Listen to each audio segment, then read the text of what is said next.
Hey everyone, thanks for stopping in and joining us on our weekly live update here in the MyRadar studios in Orlando, Florida. I'm Chief Meteorologist Leslie Hudson. Joining me today is Damian McFarland behind the wheels, pushing the buttons and having a good time. And there we're still looking at all kinds of weather today, you guys. You know, it's been a really busy last couple of days. We've been talking about severe weather. We've been talking about tropical weather as well. And as we get rolling here into today, we're going to be talking about a lot of rain along the East Coast and oppressive heat along the West Coast. So what we're going to take a look at first is the MyRadar app, and I got a couple of things turned on, and I'll show you what we're doing. So we've been talking an awful lot about our power outages feature, so I do have that turned on. You can see those blue boxes there that are in the northeastern part of the country, and where you find that is in the layers menu, which is the fourth button, if you will, over there on the bottom lower left, and you can see it right there. You toggle that on or toggle it off, and it will let you know what kind of ongoing power outages are in the area. So I'm going to zoom into this big box up here. Let's take a look in Hamilton County, and there's about 286 people without power out of about 7,900. So not too bad there. From the severe weather in the Midwestern states, they're still dealing with some intermittent power outages, but things are slowly getting back to normal in the Chicago suburbs. Here's one that we'll just take a quick look at. This is Livingston County, about 1,000 people there out of about 24,000 people reported that do not have power at this time. That may be from those severe storms that rolled through the area late Sunday night on Father's Day into early Monday. Just check one more out here real quick. And you can see Branch County, the outages there as well. About 700 people just under that, and there's about 14 or 15,000 people affected. So it's a really good tool if you're trying to see how many people are without power, if you're one of those people, and you can probably get some estimates there by clicking some links. So certainly that is a great feature that we'll be continuing to use an awful lot of as we head through the summer months and we deal with all kinds of weather. You can see all that nasty weather that extends along the Atlantic seaboard and down across the southeast. That's a cold front. And we'll talk more about that coming up in just a second. But let's take a look at some cameras. And of course, earlier in the day today, this camera that we're going to begin with, our partners in Weatherstem, this is in Illinois. I wanted to pick a camera that was close to the severe weather outbreak in the Chicago suburbs. So this is actually on the southeast side, and it looks gorgeous there. You can see plenty of blue sky, much better than what the scenario was just 2 days ago when they had all of that severe intense thunderstorms and those tornadic storms that moved through that area of the Midwestern states. Thankfully, again, things are looking much better for those folks there. And that's at the middle school there in Illinois. Our next camera rather, is over in Delaware. And here, this is in Dover, where we've had some rainy weather today. As I mentioned, the Atlantic seaboard getting lots of rain. And of course, we're going to continue to watch those rain storms continue throughout the day today. Throughout the northeastern states. Again, some of those could be strong at times, and we'll have to just keep an eye on that stuff and let you know how that plays out. In terms of severe weather, we're not anticipating too much of that, but the potential is there for strong storms to elevate into a little bit of a higher status as we head through the day today. So let's take a look at some viral videos. So we're going to begin in Illinois. This is Naperville, which was one of the hardest hit areas from that EF3 tornado. The National Weather Service still surveying the damage there, but they do believe that this was an EF3 that touched the ground. And this is in Cook County and Naperville, I apologize. But the cleanup will be ongoing for days, if not weeks. There were several homes, about 130 homes that were damaged, some of them completely uninhabitable, like this one that was completely knocked off its foundation. So again, there has been a lot of pretty rough weather in this area of the country over the last 1 to 2 days. Our next video comes out of Boone, North Carolina, and these guys got the backside of Claudette earlier in the week, and you can see that they had pea-sized hail and lightning and thunderstorms from Claudette, and thankfully that system no longer an issue, but boy, what a mess that was as it moved across the Carolinas yesterday and the day before, bringing in all kinds of dangerous weather. In fact, many people indirectly died in Alabama. All told, there was about 12 people or so from car crashes due to slick roads, and some people that were actually caught underneath trees that had fallen down. So Claudette actually leaving a very dangerous and deadly calling card as it exited the United States. Our last video is out of Des Moines, Iowa. This is from Aaron Jajak, who, by the way, is getting some much-deserved vacation time. He is enjoying time with his family. He just got back up into Manitoba, where he lives with his fiance and their 2 young children, so they're enjoying some time together. But he shot this time lapse yesterday before he scooted out of the U.S.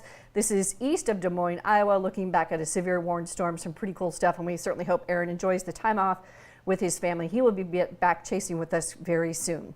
All right, let's talk about the update and what we're going to be watching. So, you know, as I mentioned, there's a lot of weather across those eastern states that we're watching today. So as you look at the radar, most of this is light to moderate rain. There is not severe weather here, but the possibility for some stronger storms, you know, could be around for the next several hours. The Storm Prediction Center does have a risk factor, but it's not in that area. I'll show you coming up in just a second. But take a look at these storm totals that are in excess of 700 totals in just the last 2 days. It just shows you how wild the weather has been since this weekend, and it's a little better today, so that's good news. So you kind of see some of those icons pop off. But earlier on Sunday and yesterday, and even into Saturday, as I mentioned, there was a lot of pretty rough weather that was moving across this region of the country. In terms of the storms that moved through the Midwest, here's how it all started. So you can see that line of weather that moved through Minnesota, Wisconsin, and then through the Chicago area, and then over into those eastern states. But watch just how this cold front picks back up where that particular line of severe weather left off. And so you can see a heavy line of rain and thunderstorms through parts of the Carolinas, southeastern states, and up into the mid-Atlantic. So this system is the one that we're tracking right now. And this one should be out of here in a couple more hours, and then hopefully things will get much better as we head through tomorrow. The problem is there's always going to be something behind it, and there's another cold front that we'll be tracking for the second half of your work week. Here's a look at Futurecast. So I've got this started up and for tomorrow morning, and you can see those storms again well off the coast of the U.S.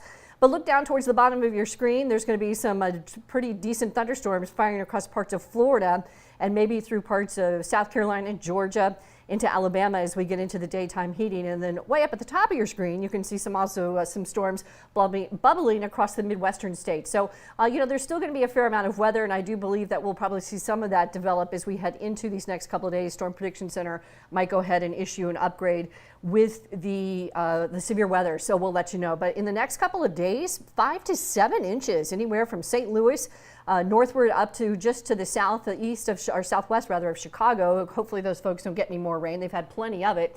And Omaha, Nebraska, maybe getting 1 to 3 inches cumulatively over these next couple of days as some of those storms kind of train one on top of the other. So besides the severe weather we've been watching the last couple of days, we've been keeping a really close eye on the tropics. And thankfully, now that we are done with Claudette, the National Hurricane Center issued their last advisory on Claudette at 11 o'clock last night. We still have another area of low pressure that we're tracking that's coming into view here through parts of the Caribbean islands and the Windward Islands in the coming days. It has several more days before it crosses over into the Caribbean. Right now, you know, headed towards the Western Atlantic. National Hurricane Center gives us about a 20% chance of development. So it's probably getting choked by some of that Saharan dust that you've been hearing an awful lot about. Probably going to see that not do too much, but you know, it's very early into the season. This is not the time of the year that we're really tracking the tropics. So, you know, we've already seen 3 named storms, but really it's going to be a couple of more weeks and months before we really start to get into the heart of the season, as you know, which would really be more closer to August and September.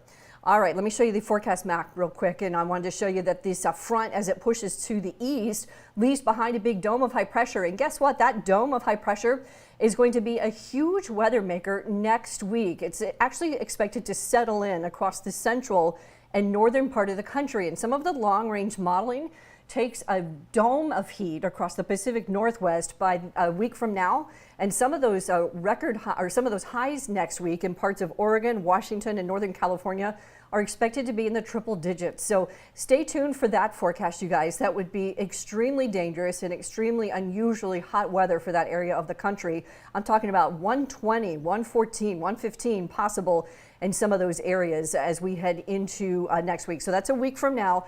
Keep that tucked in the back of your mind. If you have family or if you live out in the Pacific Northwest, we could be talking about some really, really hot weather coming up for you in the next week or so. Well, here at MyRadar, of course, we hit a big milestone when we knocked off 100,000 subscribers, and we have several winners to let you know about. These are our smartphone winners, starting with 80,000. Steve S. won an iPhone 12. Our 90,000K winner was Andy F. with a Pixel 5, and our big 100,000 winner was Jim S. with an iPhone 12. And you know, make sure that if you're not subscribed to our channel, you guys, that you do so and you like our channel and you hit your notification button. That way you know when we're dropping new content. Our boss, Andy, is a great guy who loves to give free stuff away. So I wouldn't be surprised to see us do that down the road in the future. Not sure when that's going to be, but make sure you stick around and stay tuned for that, because I'm sure we'll have more giveaways in this coming months to get folks excited about our YouTube channel. We're so excited that we reached 100,000. All right, before we scoot out of here, we got to talk about some Feel Good Friday videos. Always time to talk about this. You know the joke, why did the chicken cross the road? Well, here's a peacock.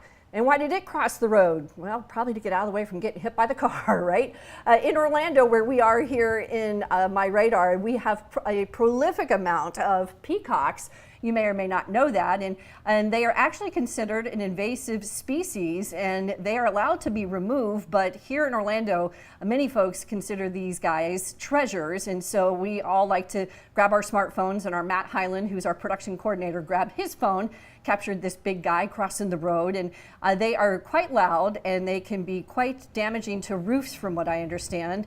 And we certainly love to see these guys nonetheless. So not all folks are happy to have them in the Orlando proper, but I certainly am glad to see them. I do see them from time to time where I live as well, but not as often as I'd like. All right, you guys, I think that's going to do it here for our forecast for today. Just a quick one, since Aaron is off today. We don't have a whole lot of chit chat to do today, but just wanted to let you know that we are tracking things for you, and we'll of course continue to keep you updated on the tropics and severe weather. There will be a risk for that severe weather as we head into these next couple of days. So make sure you stick around and keep up to date with our notifications. We'll let you know when we're going live on YouTube and across all of our social media channels. But for now, I think that'll do it. On behalf of Damian McFarland and myself, Leslie Hudson, thank you so much, you guys, for continuing to watch us every week here in our MyRadar Live update. We sure appreciate your support, and we will see you back here soon.